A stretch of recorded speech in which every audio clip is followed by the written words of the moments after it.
Hello everyone, welcome back to my channel. मेरा नाम है सौम्या द्विवेदी और मैं कॉम्पिटिटिव एग्ज़ाम की प्रिपरेशन करती हूँ।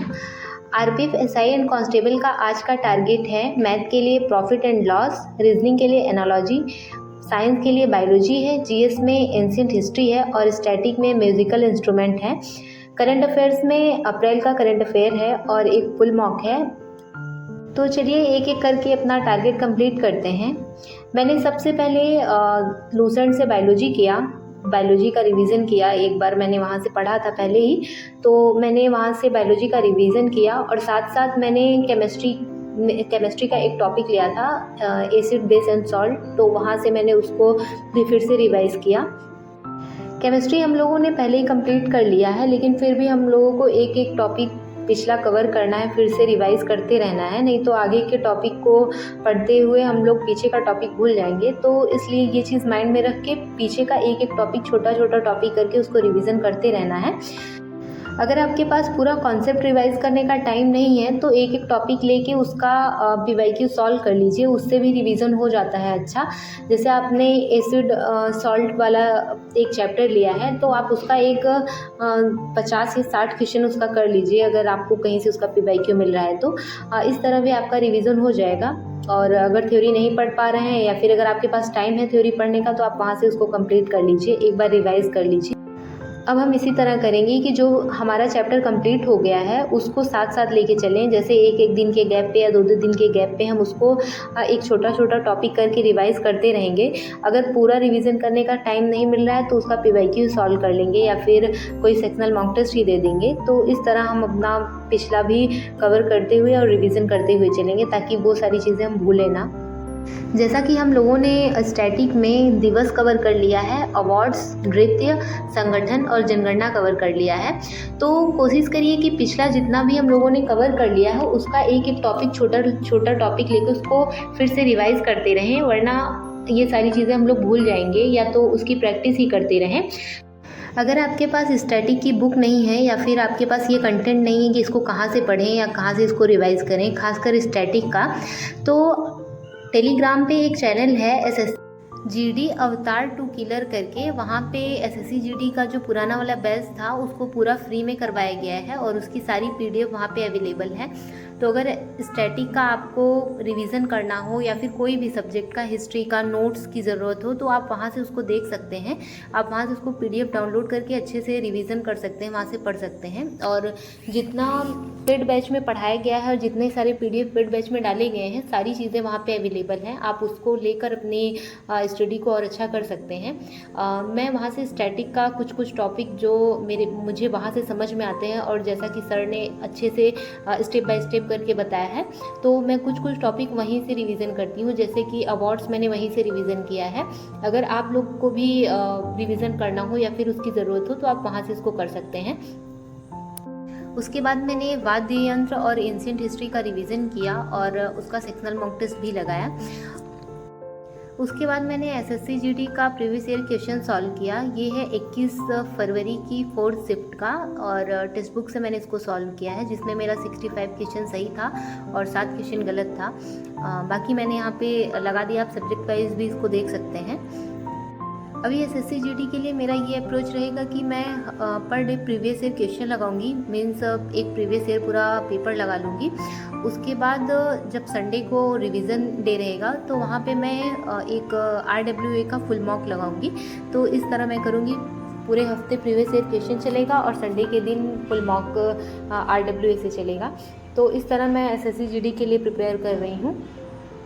जैसा कि मैंने एंशिएंट हिस्ट्री, बायोलॉजी और जितना भी जीएस का सब्जेक्ट है उसको लूसेंट से करने के लिए, कंप्लीट करने के लिए बोला है। बट अगर आपके पास कोई नोट्स है, आपने पहले से ही नोट्स बना लिया है, तो आप फिर से उसी चीज़ पे मत जाइए। अगर आपने पहले से नोट्स बनाया या फिर कोई ऐसा कंटेंट आपके पास है जो आप बहुत टाइम से रिवाइज कर रहे हैं तो आप उसी से रिवीजन करिए और कोशिश करिए अगर आपका वो चीज़ कंप्लीट हो गया है तो उसको बार बार रिवीजन करिए। कम से कम जैसे अगर आपके पास 50 पेज है तो कोशिश करिए कि एक एक दिन के, दो दो दिन के पे 2-2 पेज या फिर 3-3 पेज, 10-10 पेज ऐसे करके उसको रिवाइज करते जाएं ताकि आपका पिछला भी रिवीजन होता जाए। जैसे आप जीएस भी कवर करते रहें उस तरह से, तो आप अपने नोट्स से भी रिवाइज कर सकते हैं। अगर आपने पूरा लूसेंट को ही अपना और अगर आपको लूसेंट से साइंस पढ़ने में टफ़ लग रहा है कि साइंस का बहुत बड़ा दे दिया है और कुछ समझ में नहीं आ रहा है, तो किसी अच्छे टीचर से आप उसको पहले थ्योरी उसकी कंप्लीट करिए, उसकी एक एक टॉपिक उसका समझिए कि इसका क्या मतलब है, और एक एक टॉपिक को अच्छे से समझ के फिर पढ़िए।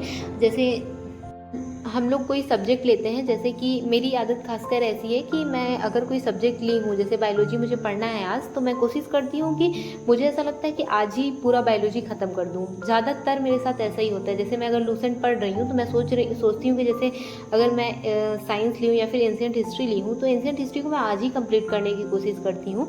बट ऐसा नहीं करना चाहिए, क्योंकि स्टार्टिंग के जो हमारा इंटरेस्ट बना रहता है उसमें हमको चीज़ें समझ भी आती हैं और अच्छे से याद भी होती हैं, अच्छे से रिवाइज भी होता है।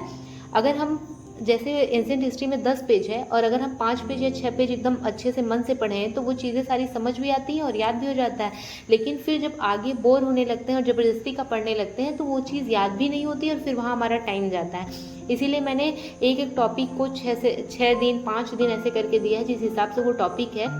अभी हिस्ट्री में एंशिएंट हिस्ट्री चल रहा है, तो मैंने एंशिएंट हिस्ट्री को टाइम दिया है कि एक एक टॉपिक अच्छे से, ताकि हम लोगों का तैयार हो। और मैं भी कोशिश इसी तरह करती हूँ कि मैं एक दिन में ही ख़त्म करने की तो कोशिश मेरी रहती है, लेकिन मैं कोशिश करती हूँ कि जहाँ मुझे ऐसा लगे कि अब नहीं हो रहा है, अब मैं इसको छोड़ देती हूँ, वहीं पे मैं उसको छोड़ के फिर नेक्स्ट डे या फिर शाम में जब मेरा मन करता है तो मैं उसको कवर कर लेती हूँ। बट एक दिन में कवर करना थोड़ा मुश्किल है, मुझे ऐसा लगता है। अगर आप थ्योरी पढ़ रहे हैं तो वहाँ पे मुश्किल होता है एक दिन में कवर करना, और सारी चीज़ें याद भी हो जाएं, ये भी बहुत मुश्किल होता है। तो थोड़ा थोड़ा करके पढ़िए और एक साथ लोड मत लीजिए कि हाँ एक ही दिन में पूरा कवर करना है। तो थोड़ा थोड़ा करके पढ़ने से और चीज़ें समझ भी।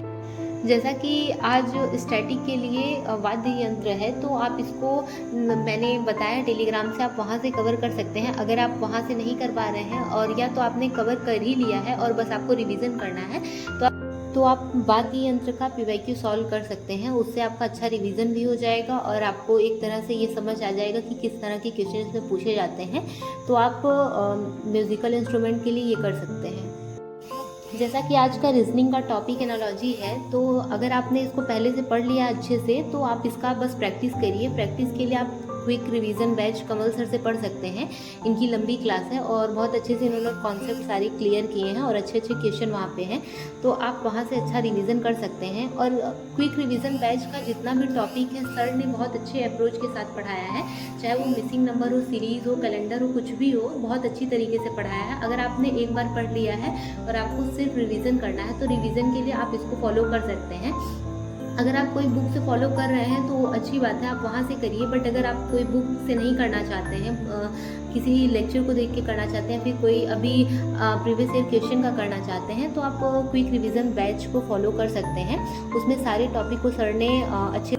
और अगर आपका रीजनिंग अच्छे से पहले से कवर हो चुका है और आपको ऐसा लग रहा है कि इस पर भी ज़्यादा टाइम देने की ज़रूरत नहीं है, तो आप इसके लिए सिर्फ मॉक टेस्ट को ही फॉलो कर सकते हैं। जैसा कि आप जो भी एग्ज़ाम का प्रिपरेशन कर रहे हैं, चाहे आरपीएफ, एसआई का, कांस्टेबल का, एसएससी जीडी का, या फिर किसी और एग्ज़ाम का प्रिपरेशन कर रहे हैं, तो आप सिर्फ मॉक टेस्ट से ही रिवीजन कर सकते हैं अपने रीजनिंग का। और उस टाइम को आप किसी और सब्जेक्ट में लगा दीजिए जो आपका सब्जेक्ट वीक हो, चाहे वो जीएस हो, मैथ हो या फिर करंट हो, आपको वहाँ टाइम देना चाहिए।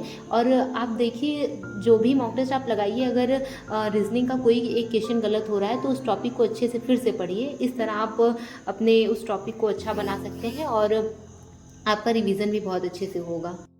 उसके बाद बात करते हैं मैथ की। तो मैथ के लिए मैंने पहले बुक से बहुत सारे क्वेश्चन का रिवीजन किया। जैसा कि अभी प्रॉफिट एंड लॉस चल रहा है, हमने परसेंटेज को कवर कर लिया है, तो मैंने परसेंटेज का बुक से बहुत सारे क्वेश्चन अटेम्प्ट किया है। और कुछ क्वेश्चन ऐसे थे जिसमें मुझे डाउट था, तो मैंने उसको अपने शॉर्ट नोट्स में लिख लिया है कि मुझे इस क्वेश्चन को बार बार रिवाइज करना है। तो परसेंटेज मैंने ऐसे कवर किया। उसके बाद आज से प्रॉफिट एंड लॉस स्टार्ट हुआ है मैथ में, तो मैंने पहले उसको बुक से वन टाइप का कवर किया था, मतलब 15 से 20 क्वेश्चन मैंने बुक से लगाए थे उसके। और उसके बाद फिर मैंने राहुल तेवतिया सर की क्लास देखी, जैसा कि मैंने परसेंटेज के लिए भी उनकी क्लास देखी थी। तो राहुल तेवतिया सर का मैंने लेक्चर देखा, उसमें जो भी मुझे डाउट थे या फिर छोटी चीज़ें थी जो मुझे नहीं समझ में आ रही थी, तो मैंने वहाँ से उसको क्लियर किया।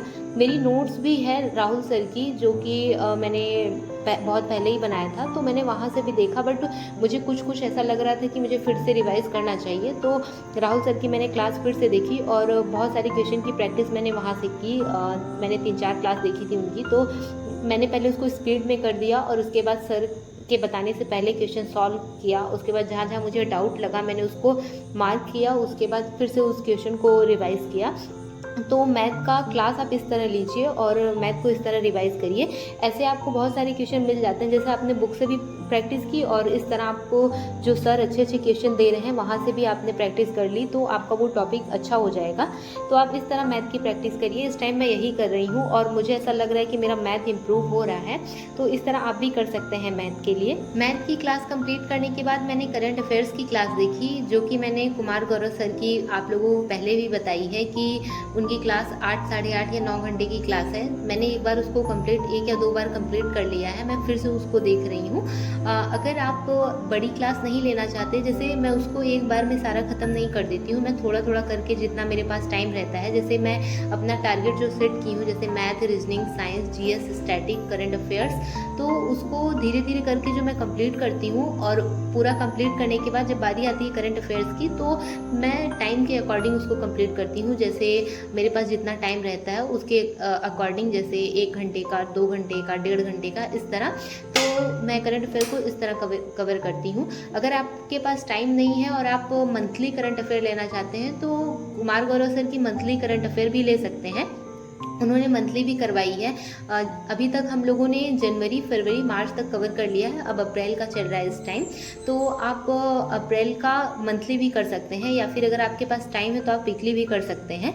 और सोनवीर सर की भी आप करंट अफेयर ले सकते हैं। उन्होंने एक टॉपिक को बहुत अच्छे से पढ़ाया है। उन्होंने एक छोटी छोटी क्लास बना के एक अभी कौन किस पद पे है, इस तरह राज्य राजधानी को बहुत अच्छे ट्रिक से बताया है। और जैसे अभी नोबेल पुरस्कार किसको किसको मिला, हाल में किसको मिला और किस क्षेत्र में मिला, इसका भी बहुत अच्छे से ट्रिक में बताया है, जो कि आप लोगों को बहुत जल्दी याद हो जाएगा। आप उनकी क्लास ही देख लेंगे, उतने में आपको बहुत सारी चीज़ें याद हो जाएंगी। एक बार PDF रिवाइज कर लीजिए, तो जो छोटे छोटे टॉपिक हैं आपको सारे टॉपिक क्लियर हो जाएंगे।